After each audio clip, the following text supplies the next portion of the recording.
నేను నుంచున్నప్పుడు టీఆర్పీలో చెప్పా చిరంజీవి గారితో, అన్న నాకు టికెట్ ఇచ్చారు, నేను మిమ్మల్ని అడగల, రూపాయి నన్ను మీరు అడగల, ప్రేమగా ఇచ్చారు, నేను బాగా మాట్లాడతానని, హానెస్ట్గా ఉంటానని, నేను రూపాయి ఖర్చు పెట్టను, ఓట్లు కొన్ను, ముందు పోపించను, క్యాస్ట్ వాన్, నీ ఇష్టం మరలే, నువ్వు గెలుస్తావు పెట్టాను. నేను వెళ్ళా చిల్లరూపేట, మీరు అందరికీ అనుకోండి వెళ్ళి, అందరు మీడియా అక్కడ ఉన్నారు. నేను చెప్పా మిగతా ఎమ్మెల్యేని, ఎవరు పుల్లారావుని, మరి రాజశేఖర్ గారిని, ఏమయ్యా రూపాయి ఖర్చు పెట్టద్దు, ముగ్గురు ఒకే జీప్ ఎక్కుతాం, అన్ని వాళ్ళకి వెళ్దాం, నీ సిద్ధాంతం నువ్వు చెప్పుకో, నా సిద్ధాంతం నాకు చెప్పుకుంటా, ఎవరు గెలిస్తే వాళ్ళు ఎమ్మెల్యే, ఇద్దరు జీప్ ఎక్క, నేను ఒక్కడిని తిరిగా. నా ఖర్చు అని తెలుసండి 7 లక్షలు మొత్తానికి. దేనికి?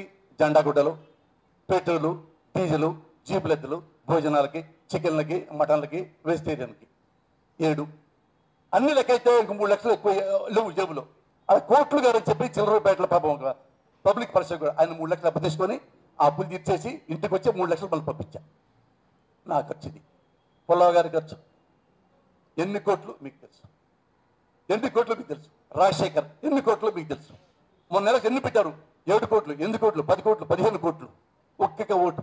నన్ను అడిగారు, ఏమండి మీరు ఓట్లు కొనరా? నేను కొన్నాం. ఎవరు ఓట్లు లేరు? పర్వాలేదు, పోనీ కార్యకర్తలు ముందు పంపించండి, నేను పంపించను. కార్యకర్తలు పంపించారు కదా, ఓటర్ కాకపోయినా నేను పంపించను. వాటి అందమూ తగడ అలవాటు ఉంది కదా, ఇప్పుడు నేను పంపించాలి, నేను పంపించను. అదే కార్యకర్త కూడా రావద్దు పో, నన్ను మీరు చెడగొట్టమా, నేను చెడిపోయానంటే చిల్లరపేట మొత్తం తినేస్తానని చెప్పాను. ఓడిపోయా వచ్చా ఉందా. ఆ తర్వాత నాకు ఏ పార్టీ వచ్చారు. ఆ అదే పార్టీలో ఉండేవాడిని. చిరంజీవి గారు తొందరపడి రాజకీయ పరిజ్ఞానం ఎక్కువ లేక ఆ పార్టీ కాంగ్రెస్లో కలిపి బయటకు వెళ్ళిపోయాడు.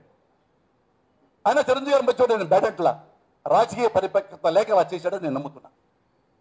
ఆయన లంచాలు తీసుకున్నది అబద్ధం, ఆయన అభివృద్ధి చేసింది అబద్ధం. చిరంజీవిని విశ్వసిస్తున్నా. రాజకీయాల్లో లంచం తీసుకునే మనిషి కాదు. ఇలాగ వచ్చి ఇప్పుడు ఉన్నాళ్ళలో బెటర్ ఎవరు?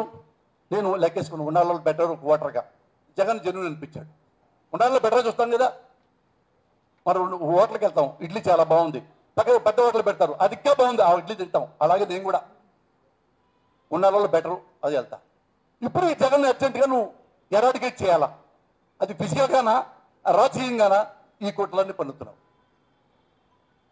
ఇలాంటి వాటి గురించి నేనేం చెప్తానంటే, ఆ ఎలక్షన్లో నుంచున్నప్పుడు సెల్లో మెసేజ్లు వచ్చింది. ఓటు అడిగటకెళ్ళి ఒక ఆడ ఉంది, మురళి నువ్వు కమ్మవాడివే, మేము కమ్మాడివే, నీకు ఓటేయాలని ఉంది, కానీ నువ్వు ఓటేస్తే కాపులు గెలుస్తారు, కాపులు గెలిస్తే కమ్మాలను బతకలేరు. ఇలాగా జనాల్ని ఇంజెక్ట్ చేశారు. పాపం కమ్మ కాపుల మధ్య గొడవ పెట్టారు, కాపుల మీద ద్వేషం రగిలిచ్చారు ఒక సెక్షన్ కమ్మస్కి. ఎవరు? నేను పేరు చెప్పక్కర్లా, నిజం ఇది, సాక్ష్యం లేదు, ఉంది. మీరు కానీ సిన్సియర్ కష్టపడితే ఆ సెల్ మెసేజ్ కూడా మీకు దొరుకుతాయి. ఆ ఊళ్ళో నా పక్క చాలా మంది తిరిగారు, మీరు కనుక్కొని మీకు నువ్వు ఇంత దుర్మార్గం చేసావే, మళ్ళీ నీకు నువ్వు గెలవడానికి అదే కాపు యువకుడు కావాల్సి వచ్చాడా పవన్ కళ్యాణ్ రూపంలో? నువ్వు పవన్ కళ్యాణ్ ఇంటికి వెళ్తావా? పవన్ కళ్యాణ్ వాటేసుకుంటావా? హెల్ప్ చేయ బ్రదర్ అంటావా? అతను అమాయకుడు పాపం పవన్ కళ్యాణ్.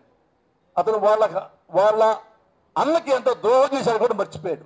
ఆ గొడవతోనే ఆల్మోస్ట్ ఈ రీజన్ గొడవ వల్లనే చిరంజీవి క్యాస్ట్ ఫీలింగ్ ఉందని గొడవతోనే పాప చిరంజీవి గారు ఓడిపోయాడు. చాలా అన్యాయం. చిరంజీవి గారు ఎప్పుడు ప్లే చేయడు అట్లాంటి, మన వాళ్ళు ముద్దులు కదా ప్లే చేస్తారు. ఇది పవన్ కళ్యాణ్ తెలుసు కదా. అయినా అతను ఏమనుకున్నాడు, ఉన్నాళ్ళు ఇతను బెటర్ సీనియర్ కదా అని ఒక మాట మర్చిపోయాడు. సీనియారిటీ కాదు రాజకీయాలు కావాల్సింది సిన్సియారిటీ అనే సంగతి మర్చిపోయాడు. బేసిక్గా వంటానికి సీనియారిటీ కావాలా, కార్ డ్రైవింగ్ సీనియారిటీ కావాలా, మంచి పనికి ఎందుకు సీనియారిటీ అది తెలుసుకోలేపాడు, సపోర్ట్ చేశాడు. కానీ ఆ పవన్ కళ్యాణ్ బతకనిచ్చాడా? సబ్బర్ కాలం వాటేసుకున్నాడు, ముద్దులు పెట్టేసుకున్నాడు. Pawan Kalyan great, one of the best in India.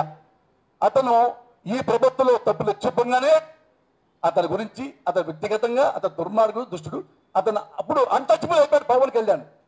ఏం చెప్పొచ్చారంటే, చంద్రబాబు ఎవరినైనా వాడుకోగలడం, నా లోలాగి నేను అవసరం ఉంటే ఎమ్మటే నాకు మెసమరైజ్ చేసి నన్ను కూడా వాడేసుకుంటాడు. అలా కోమాలకు వెళ్ళిపోతా, బాబే ఓటేయండి మీకు, బాబే ఓటేయండి. కానీ ఉంచుతారా పర్మనెంట్గా? ఎప్పుడు నా అవసరం లేదో ఒక్క తనుగా వెళ్ళిపోతాడు. అందుకని నేను చెప్తున్నా ప్రజలకి, ముఖ్యంగా మా క్రమం వాళ్ళని చెప్తున్నా. ఎందుకంటే ఈ మధ్య క్యాస్ట్ ఫీలింగ్ పెరిగిపోయింది, ఏ కులం వాళ్ళకి వాళ్ళు ఓట్లేస్తారు. నేను అడుగుతాను మీకు కమ్మవాళ్ళని క్యాస్ట్ ఫీలింగ్, నేను కమ్మోనే. ఇప్పుడు నాకు కూతురు ఉంది, కమ్మవాడికి ఇచ్చుకుంటాను. ఎలాంటి కమ్మవాడికి ఇచ్చుకుంటాను?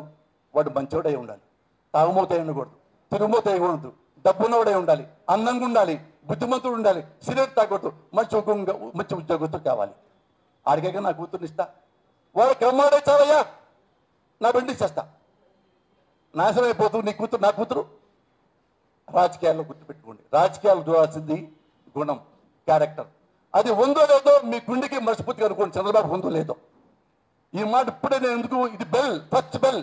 ఎలక్షన్ రాబోతున్నాయి, ఎవరి గుడ్డో ఎవరి బెడ్డో తెచ్చుకోండి, దానికి చాలు. ఎన్టీ రామారావు విలువ లేని మనిషి ఎప్పుడో చంద్రబాబు అన్నాడు, అతను నైతికంగా చచ్చిపోయాడు ఎప్పుడో. అది ప్రజలు మీరు గమనించి ఉన్నాళ్ళలో మీకు బెస్ట్ ఎవరో వాళ్ళకు ఓటేసుకోండి. ఇది నేను చెప్పదలుచుకున్నా. ఇంకొకటి ముఖ్యంగా మీడియా గురించి. మీడియా చాలా గొప్పది. మీడియా వలనే భారతదేశంలో ఉన్న ప్రజాస్వామ్యం ఇంకా స్ట్రాంగ్గా ఉందని నేను గుడ్డిగా నమ్ముతున్నా.